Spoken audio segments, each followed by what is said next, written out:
hotep ni joni tuma damar ka joswati ka uruki ka bama ka tama mala o ya ubari ka no ka degede kolokoto imotab dumia aw ni senanga émission mandi kono émission monni anya intitulé ko anga sunku yininga sondon la nature ka sungu yininga o korodore ka an yere yininga ka sungu yininga o korodore ka an lamini yininga awo sunku o de nature bamanangana wala an yere mogo an bi dugolo mukan ani fenfe bi dugolo kan ji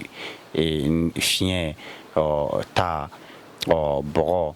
yiri nunu sadiri an yere ni an lamini o bela jele ne be wole ko sunku no e nature ola na sunku yininka sunku ba an jabi fana ba sunku ya bedi ama atura on ne ka adon ka tonobo ola an karamo mu ni ale be nyafol kan émission kon ale te ma dole tuno e badi samake ola ambe fol kan di arema karamo ene tuma aba kolo to imutab dimya yara ni tuma mba lama jekulu befo mba fu fana ma hotep da marika josabati ka uruku ka bambanye donc mba bismillah kungo sobi wal sam se ka masala don yirikola ayo karamo jaranye ko sebe karamo jolendo ka yiri dobe en krefe o yiri ngoni mado do ibe yiri toko fanye ka yiri man koto fanye kata se non scientifique mai ko ambi doni o e chogamena bo an o defo ko amina sungu kono fenkilingil no beyininga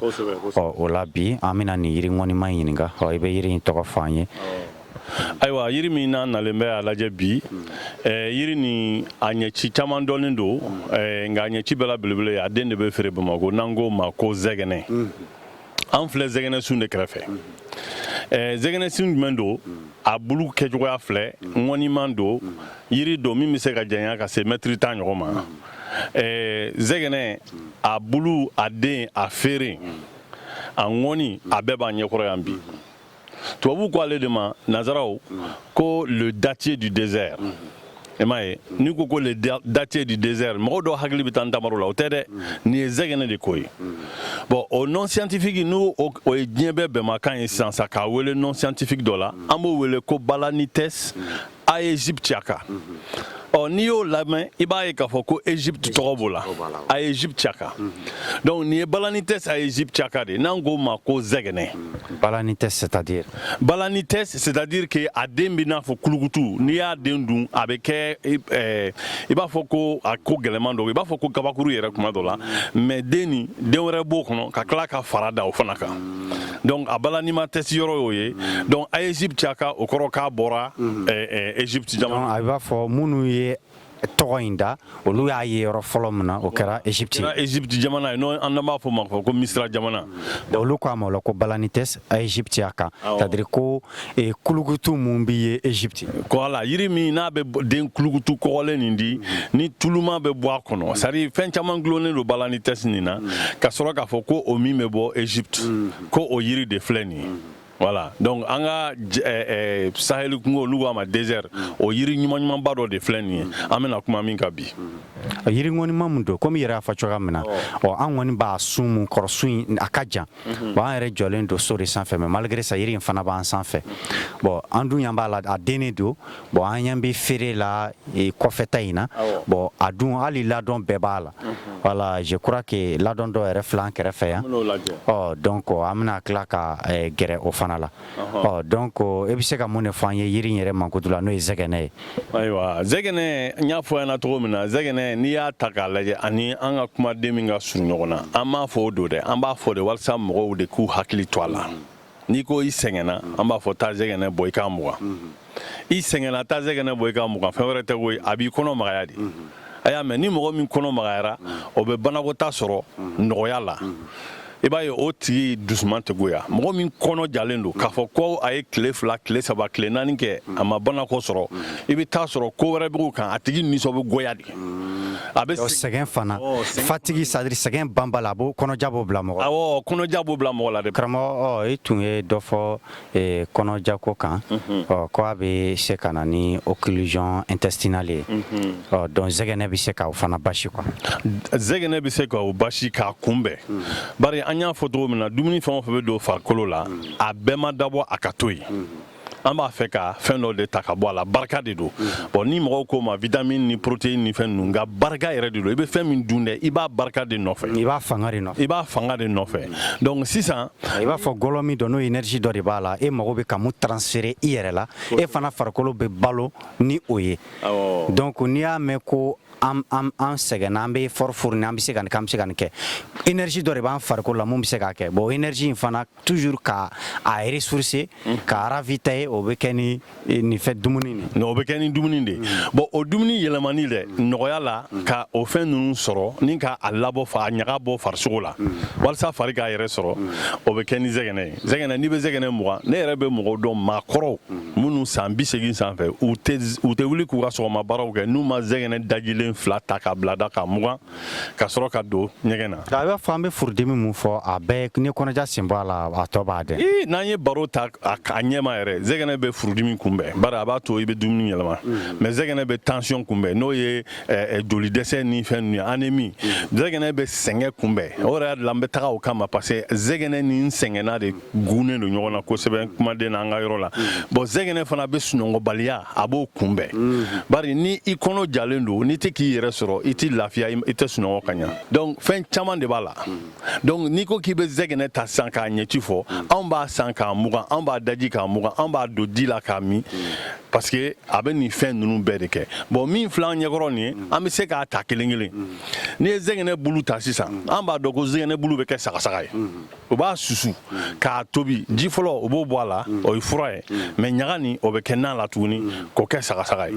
zɛgɛnɛ ŋɔni fɔlɔ fɔlɔ o tun bɛ ŋɔni in ka farin a ka jan u tun b'a kɛ ka ɲi de susu ɲi susu y'an ka taamasiyɛnba de ka fiman kɛ dawolo la ka ɲi susu ka ɲi tara susu o bɛ kɛ ni nin mais yan'o fana cɛ awɔ n'an taara kɔfɛ zɛgɛnɛ ŋɔni nin tun bɛ sɔgɔ ka gari don a la ka kalali kɛ n'a ye i y'a ye kalali tun bɛ kɛ ni nin ye golo bɛ kala n'a ye fini bɛ kala n'a ye fɛn caman bɛ kala n'a ye bon an mago bɛ fɛn o fɛn la n'a nun bɔlen bɛ a ka jan tan a bɛ kɛ ka sɔgɔli fana kɛ n'a kɛra ka nɛn bɔ n'a kɛra ka golo sɔgɔ n'a kɛra ka dimi sɔgɔ a bɛ kɛ ka fɛn caman de sɔgɔ ne bɛ suraka minnu dɔn n'u bɛ na an ka yɔrɔ la n y'u ka gafe dɔw y'a kan ko suraka tɛ sigi zɛgɛnɛ sun jukɔrɔ n'a ma naani bɔ a ŋɔni na ka t'o fili ka sɔrɔ ka n'i sigi a jukɔrɔ tuguni donc surakaw bɛ n'olu bɛna sigi zɛgɛnɛ ju fɛ olu bɛ ŋɔni dɔ bɔ k'o fili a b'a fɔ olu bɛ a ɲama fifa ka sɔrɔ k'o sigi an tun bɛna taa o yɛrɛ de ka ɲama fifa nin dɛ a b'an ka fɛn bɛɛ la mɔgɔw de t'a ɲini k'a dɔn zɛgɛnɛ sun filɛ nin dɔw b'a fɔ ko hali a ma ɲi so kɔnɔ a ma ɲi so kɔnɔ u t'a ɲama fifa cogo de dɔn n'o tɛ nin ɲɛciba in a bulu bɛ dun a den bɛ dun a fara ye fura ye a ŋɔni bɛ kɛ ka mɔgɔw dilan o nin tɛ a lɔgɔ la parce que zɛgɛnɛ fana bɛ yɔrɔ dɔw la camanba dugu dɔw bɛ yen nɔ n'i bɛ taa kɔrɔnfɛn fɛ zɛgɛnɛ lɔgɔ de bɛ jeni i m'a ye bon o nin tɛ min bɛ bɔla a sisi la n'an bɛ se k'o sama donc anw ka yiri ɲumanba de filɛ nin ye min yɛrɛ bɛ se ka sisi yɛrɛ bɛ furakɛli kɛ a bɛ furakɛli kɛ u b'a fɔ ko zinzan mɔgɔ min disi bɛ ni hinakili bɛ to ka minɛ a la o bɛ zɛgɛnɛ lɔgɔ sisi a bulu sisi a kala sisi hali a ŋɔni sisi k'o kasa sama k'a b'u mada i m'a ye bon an bɛ yiri min kɔrɔ fana a kabagomafɛn ye min ye ale ye ladɔn bɔ mɔgɔw bɛ yen nɔ minnu bɛna zɛgɛnɛ ni ladɔn bɔ ka taa kɛ ka kumabi jugu furakɛ i m'a ye o de filɛ nin ye i ma ladɔn nin yan bon ni mɔgɔ min tɛ ladɔn dɔn an bɛ segin a kan tuguni dɛ yiri bɛɛ bɛ yen nɔ yiri fɛn o fɛn bɛ yen a bɛɛ ka kan ka ladɔn bɔ an kɔni bɛ ka yiri fɛn o fɛn n'a ladɔn bɛ na kelen kelen an ɲɛ b'u la zɛgɛnɛ ladɔn ye mun ye a filɛ nin ye ne bolo dalen filɛ a kuru kan nin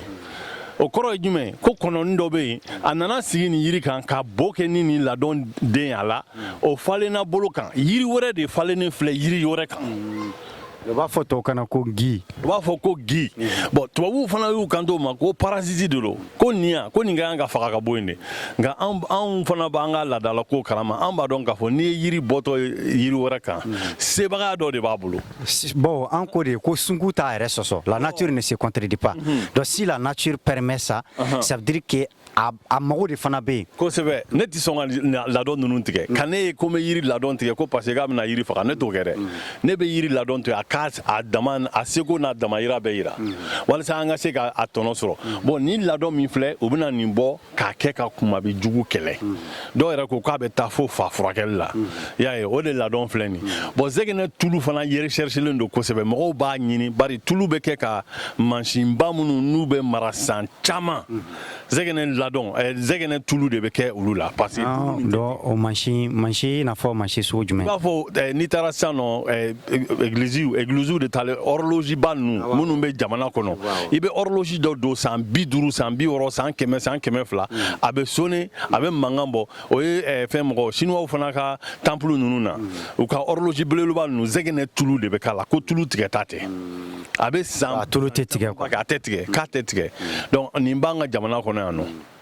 a yiri min don fana a falen ka nɔgɔn bari ne y'a daminɛ ni nin ju kelen dɔrɔn de nin yiri kolo kelen de falennen filɛ o de den filɛ ka ne ka kungo kɔnɔna nin lase tan nɔ donc a bugun ka di wa a bɛ funteni a bɛ ja kun a bɛ ko caman kun ko caman bɛ kun a la quoi a bɛ ɲa fan caman a bɛ ɲa fana wa samiyɛ o samiyɛ a bɛ den bon n bɛna fɛn kelen fana fɔ ka fara kan dɛ zɛgɛnɛ bulu tɛ ban n'i y'a bulu bintɔla ye bulu kura bɛ bɔ y'a ye n'o fana bɔra den feere min na n'o bɔra dɔrɔn den fana bɛ na donc yiri min don a jolen don anw ka lamini o jaabi dɔ don quoi o jaabi an ka climat yiri yɛrɛ an ka climat yɛrɛ de yiri yɛrɛ de zɛgɛnɛ n'a danna ne ma zɛgɛnɛ bɛ turu an ka sigida caman na dɛ e m'a ye parce que ne yɛrɛ b'a ye hali an ka duguba kɔnɔ hali bamakɔ camancɛw la c'est à dire i b'a ye i mana espace ni mun i b'a ye zɛgɛnɛw bɛ falen u yɛrɛ ma yiri fila bɛ zɛgɛnɛ ani ponponpogolon i b'o ye o bɛ falen fan bɛɛ fɛ hali ville ko t'a la et puis u bɛ sɔn fan bɛɛ fɛ oui parce que zɛgɛnɛ ye yiri façon min ye a b'a yɛrɛ dan parce que n'i y'a kolo dan dɔrɔn o ji mana o ɲigin dɔrɔn o lili bɛ bɔ ka don dugu la a bɛ se ka falen dugu sanfɛ ka sɔrɔ k'a lili don ka ɲa k'a yɛrɛ minɛ ka ɲa donc o yiri façon de don donc o falen ka nɔgɔn yiri min don a bɛ se ka germer ka sɔrɔ ka essayer ka racine turu banban yɔrɔ ɲini ni n'a ɲiginna a dalen dugu kan a b'a yɛrɛ ci lili min bɛ bɔ a den na o bɛ don dugu la dɔrɔn a bɛ dugu minɛ n'a ye dugu minɛ sa a b'a yɛrɛ tinta la k'a minɛ ka ɲa donc a b'a fɔ ni mɔgɔ ma s'a ma dɔrɔn o y'a kɛlen de yiri ye o y'a talen ni mɔgɔ ma s'a ma dɔrɔn o y'a kɛlen yiri de o de nɔgɔya b'an bolo nin yiriko nin na quoi zɛgɛnɛ fara ye fura ye u bɛ mun kɛ ni mɔgɔ min kɔnɔ jara ka dama tɛmɛ a ma kɛ occlusion intestinale ye fɔlɔ olu de bɛna fara bɔ k'a lili bɔ i m'a ye bon yiri lili bɔ an ka yɔrɔ la a ka gɛlɛn an ma parce que an b'a fɛ an ka yiri ka mɛn de mais yiri lili nin n'i y'a bɔ a ka teli ka kɔnɔ magaya ni fara ye fara ka teli ka kɔnɔ magaya ni bulu ye olu fana ka teli ka kɔnɔ magaya ni den ye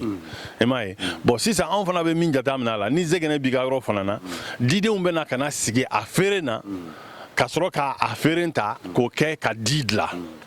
donc zɛgɛnɛ feere fana ye an ka sigida fɛn ɲumanba dɔ ye min bɛ se ka kɛ an mago ɲɛna dilanli ye quoi an mago caman dilan ye mali kɔnɔ yan nɔ voilà ayiwa o faamuyara karamɔgɔ a bɛ fɔ ten ko kuma tɛ ban hakili de b'a tɔ dafa donc an ye zɛgɛnɛ ɲininka zɛgɛnɛ ye jaabi min d'an ma hakili la nin bɛ somɔgɔ sama bɔ o la an bɛ taa filanan na ayiwa o la hali bi sa an b'an ka émission mandi kɔnɔ n'o de ye ka sunko ɲininka son de la nature an bɔra ka zɛgɛnɛ ɲininka sisan zɛgɛnɛ ye an jaabi o la n'an ko ka sunko ɲininka yɔrɔ an bɔra ka yiri dɔ ɲininka n'o ye zɛgɛnɛ ye o la n'a ma ɲa k'an bɛ yiriw ɲininka o b'a yira k'a fɔ de yiri ninnu n'i y'a ye an b'o ɲininka n'i y'a ye u b'an mago ɲa an bɛ mago dilan o la c'est que yiri yɛrɛ de bɛ yen donc ni yiri bɛ o kɔrɔ b'a yira de k'a fɔ yiri yɛrɛ ka ɲi ka turu an fɛ wa yiriw ka ɲi ka lakana an fɛ bon bi in na i b'a ye k'a fɔ an ka yiritigɛ fanga bonyalen don an bɛ yiri min tigɛ k'o yiri turu donc an yɛrɛ de bɛ ka désert c'est à dire an yɛrɛ de bɛ ka an ka yɔrɔ désertifier donc o la pour que ka désert ko in walima fɔ cogo wɛrɛ la ka yiri tigɛba in ka dɔ bɔ a la fɔ fɛn de ka se ka yira fɛn min bɛ se ka kɛ alternative ye n'o de ye nɔrɔbila ye donc o la an bɛ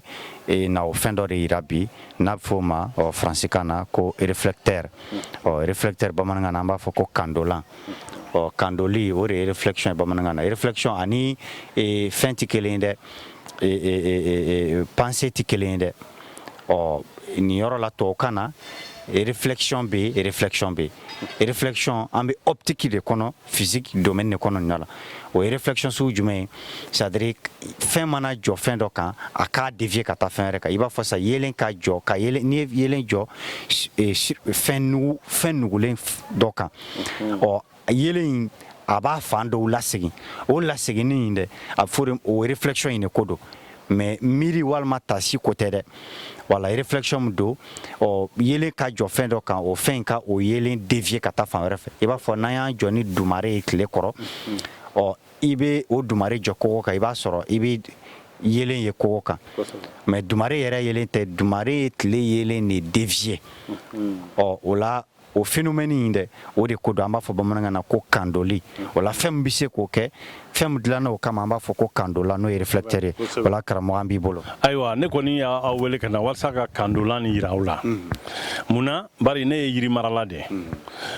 sigidan ko na beba do ka fo ko ne ka yiri te tige ko wani nana fana ni ba fe ka yiri nin kala ou bien ka fando bo ka ke gi mo gla bi se ka soro ya nga an ka jamana nin kono ina fo karamɔgɔ koloto imotep ya fo togo bina a fɔra ko mɔgɔw ka yiri tigɛ dabila na aw ko mɔgɔw ka yiri tigɛ dabila ni yiri ma tigɛ o bɛ tobili kɛ jumɛn na fo o de ka ɲini ka jaabi sɔrɔ o la o la sa anw nana min kɛrɛfɛ n'o filɛ nin ye anw bolo yan nɔ ni o b'a fɔ nin de ma ko réflecteur solaire ni o bamanan tɔgɔ yɛrɛ jatika de fɔra sa ko kandolan tile kandolan o bɛna mun kɛ ale yɛrɛ bɛɛ de filɛ nin ye koyi ka tɔli fara ta k'a tigɛ tigɛ ka nɛgɛ sansaran dilan a la k'a koori ɲɔgɔn da fɛ ni fɛɛrɛ ye min b'a to n'a jɔra tile la sisan an tatɔ filɛ tileko de la dɛ n'a jɔra tile la ale bɛ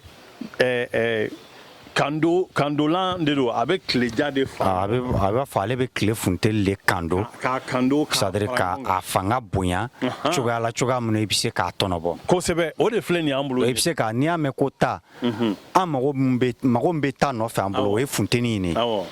funteni min bɛ ta in na o de bɛ fɛnw kalaya k'u mɔ o de b'a to an bɛ tobiliw kɛ o de kama o de b'a to an bɛ ta minɛ o cogoya kelen na fana i b'a ye n'i y'a ye gaz butane min ni tobili bɛ k'a la a bɛɛ y'o laɲini kelen mago bɛ kalaya in de la hali kuranko nin bɛɛ b'o de nɔfɛ donc o la ni kalaya in bɛ se ka sɔrɔ cogoya wɛrɛ la tant que tile kɔni bɛ yen nin kalaya in nin kandola in bɛ se ka tile funteli fara ɲɔgɔn kan ka e k'i mago dilan a la k'a sɔrɔ o bɛɛ ma kɛ charbon ko ni lɔgɔko ye wali kɛlen gazi ko wali kɛlen kuranko donc o baara de sira filɛ nin y'an bolo a bɛ san 10 bɔ anw bɛ nin yirala mɔgɔw la an b'a yirala min na dɛ i bɛ se ka nin kɛ takala a nɔrabila de ye i bɛ se ka kɛ courant nɔrabila ye i n'a fɔ panneau solaire nka i bɛ se ka kɛ fana gazi nɔrabila ye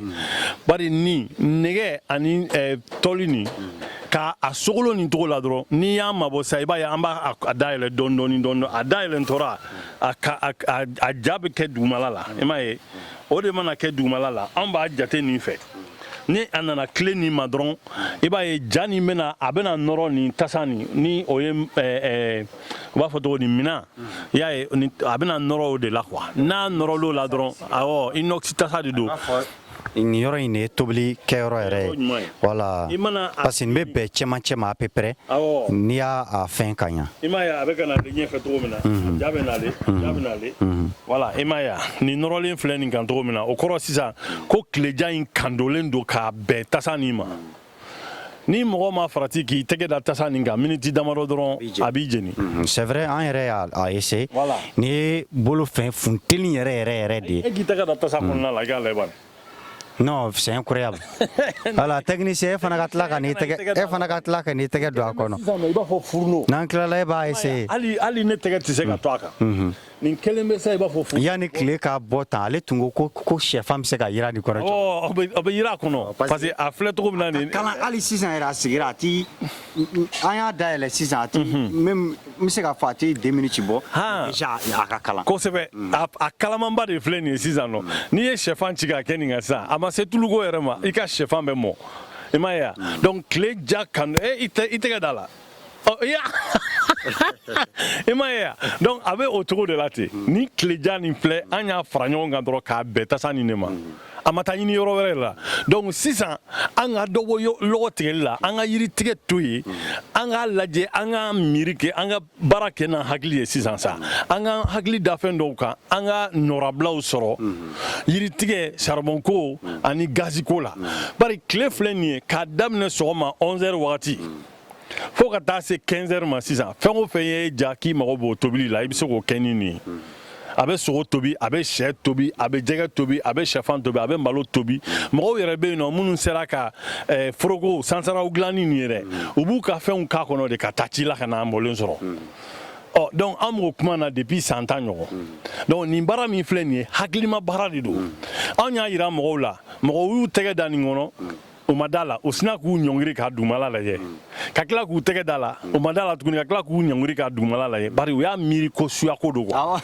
suyako tɛ nin ye sungun ɲininkali de ye an ko an kana yiri tigɛ an b'a fɔ bon an kana yiri tigɛ o jaabi mɔgɔ t'o d'an ma parce que mɔgɔ tɛ fɛn wɛrɛ dɔn an ka sungun ɲininka mun de bɛ sungun kɔnɔ min wɛrɛ bɛ se ka bila yiritigɛ nɔ la n'o o b'an kɔrɔ yan an tɛgɛ kɔnɔ mais an ɲɛ t'a la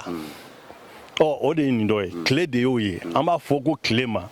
i ni ce parce que nin bɛ se ka baara mun k'anw ye n'i y'a fara ɲɔgɔn kan k'a caman caman dilan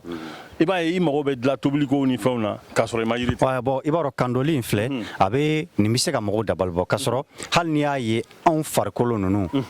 n'i y'a ye hali ne ni e an ɲɛ bɛ ɲɔgɔn na c'est parce que an farikolo bɛ tile kando de o c'est à dire parce que ni farikolo tɛ se ka lumière réfléchir an tɛ ɲɔgɔn ye quoi c'est comme si ne ye ne bɛ ye c'est parce que tile yelen bɛ jɔ e kan e farikolo t'o bɛɛ minɛ a bɛ fan mun lasegin o fan in de bɛ a to ne o bɛna bi ɲɛ kɔnɔ o de b'a to ne ɲɛ bɛ ye quoi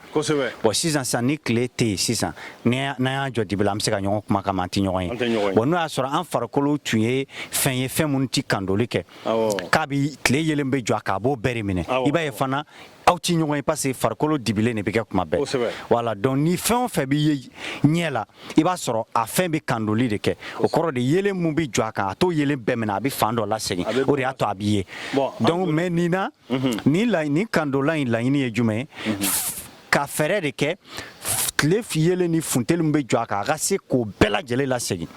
voilà c'est-à-dire a ka lasegin ta ka bonya ni a yɛrɛ ka marata ye donc o de b'a to nin bɛ kalaya rapidement sɛfan filɛ an yɛrɛ ye sɛfan k'a kɔnɔ tulu ma k'a la mais déjà bien vrai que tile bɔlen tɛ kosɛbɛ mais an yɛrɛ ɲɛ b'a la maintenant a bɛ ka commencer ka a yiran voilà nin ye miniti damadɔ baara dɔrɔn de ye an y'a ye k'a fɔ tasa kalayara an ye sɛfan k'a la pour que mɔgɔw k'a ye k'a fɔ chaleur yɛrɛ yɛrɛ ni o de bɛ ka don tasa nin jukɔrɔ a bɛ ka tobili daminɛ bon an tɛna na teliya k'a kɛ i n'a fɔ an bɛna ga ka tulu bilen ka sɛfan k'a la o tɛ quoi nka a b'a mɔ ka se o la quoi tumako de don y'a ye donc anw ka kan ka miiri de da tile ni anw yɛrɛ kɛcogoya kan dugukolo nin kan dɛ walasa an bɛ se ka fɛɛrɛw de tigɛ min b'a to yiri tigɛ ka camanba de ka bɔ a la a fɛn ninnu filɛ cogo min na a ka gɛlɛn parce que tuma dɔ la yiri yɛrɛ bɛ tigɛ ka kɛ ka furakɛli kɛ yiri bɛ tigɛ ka kɛ ka mago wɛrɛw dilan nka k'a fɔ ko ka tobili kɛ n'a ye o yɛrɛ de y'a tiɲɛ cogo yɛrɛ yɛrɛ parce que yiri dɔw jɔlen san 200 san 300 an bɛ sin k'o tigɛ k'o ci k'o kɛ lɔgɔ ye k'o di mɔgɔw ma mais o yiri sɔrɔli san 100 san 200 an t'o si kɛ i m'a ye donc an ka fɛɛrɛ de tigɛ kungo lakanali la ni o fɛɛrɛ dɔ ye nin ye a kɛcogo wɛrɛw bɛ yen nɔ i n'a fɔ an b'a dɔn ji bɛ se ka turbine lamunumunu fiɲɛ bɛ se ka turbine lamunumunu ka courant di olu bɛɛ bɛ se kɛ nka nin min filɛ nin ye jiko t'a la essence ko t'a la taji ko t'a la gaz bitani ko t'a la nin kɔni ye tileja ka a fara ɲɔgɔn kan ka fanga don a la ka don tasa kɔrɔ an bɛ min kɛ ka tobili kɛ donc n'a fɔra sisan k'i k'i hakili da fɛn kan min bɛ se ka kɛ nɔrabila ye a tɛ se ka tile bɔ quoi fɛn fosi tɛ tile bɔ y'a ye fiɲɛ mana bonya cogo o cogo an b'o mansin fana dilan de ji mana bonya cogo o cogo an b'o mansin fana dilan nka tile b'an kun camancɛ la yan nɔ san kɔnɔ i bɛ taa sɔrɔ kalo 7 ɲɔgɔn tile bilen yɛrɛ de bɛ bɔ sɔgɔma 11h fo ka taa se 15h ɲɔgɔn ma o la mɔgɔw bɛ se k'u ka baara kɛ ni tile ye voilà donc o la n'an ko ka dɔ bɔ yiritigɛ la n'an ko ka yiri lakana a lakanali tɛ ɲɛ fiyewu fo an ka se ka solution alternative de proposer n'o de ye mɔgɔ dɔw sirilen don yiri tigɛli la o mɔgɔw bɛ se ka siri ko wɛrɛw la walima miiri bɛ se ka hakili bɛ se ka fɛn wɛrɛw ladan o b'o mɔgɔw dilan donc o la an bɛ yiriw b'an nafa ka sɔrɔ an ma dankari yiriw yɛrɛ la parce que n'an ye dankari yiriw la a bɛ b'a fɔ an ye dankari an yɛrɛ de la donc kumakan laban jumɛn de b'i bolo ani ladilikan laban jumɛn b'i bolo à l'endroit de nos abonnés et de tous qui nous suivent. Ayiwa ne kɔni bɛ min fɔ an ka baara kɛ n'an hakili ye tiɲɛ yɛrɛ la mɔgɔw ka kan ka wagati ta tuma dɔɔni ka kow lajɛ cogo wɛrɛ la min tɛ min nana fɔ an ye n'an kɛ mɛ k'o minɛ k'o don ba la an ka yɔrɔ la. O de kama danba ko musokun danba sumuso danba ko mɔgɔ bɛ se fɛn bɛɛ la mais ko a nɔgɔya ko bɛ bɔ miiri de la. Mɔgɔya sirilen don miiri ni tasi de la bon nin yɔrɔ nin kɔni an bɛ se k'a fɔ hakili de bɛ ɲɔ kɛ dulɔ ye nin fɛn min filɛ nin ye tile minɛnen ye k'a kɛ k'an mago dilan walasa an ka sunkun kɔnɔfɛn ninnu tɔw minnu fana mago bɛ tile la u ka baara wɛrɛ kɛ n'o ye. donc ni mɔgɔ ma miiri labaara ni mɔgɔ ma hakili labaara o hakili labaarabaliya kɔlɔlɔ i bɛ sigi o kan wa mɔgɔ min y'a ta labaara i bɛ kɛ o kɔmɔgɔ ye. I bɛ kɛ o kɔmɔgɔ ye i b'a tatɔ de ye y'a ye i b'a tatɔ de ye e kɔni bɛ boli la o de nɔfɛ sa o tuma na o yɔrɔ la an b'a fɔ an bɛ bɛɛ fo mɔgɔw k'u miiri dan na an bɛ bɛɛ fo an ka sungu matarafali ani sungu ɲininkali la. Ayiwa folikan jara hakili la nin faamuyara an ka réflecteur n'o ye kandola ye an bɛna a dabiri a nɔ na n'a dabirila a tɛ kandoli kɛ tuguni o la ka bɛɛ lajɛlen fo ko k'an bɛn a ɲɔgɔn wɛrɛ ma hɔtɛp.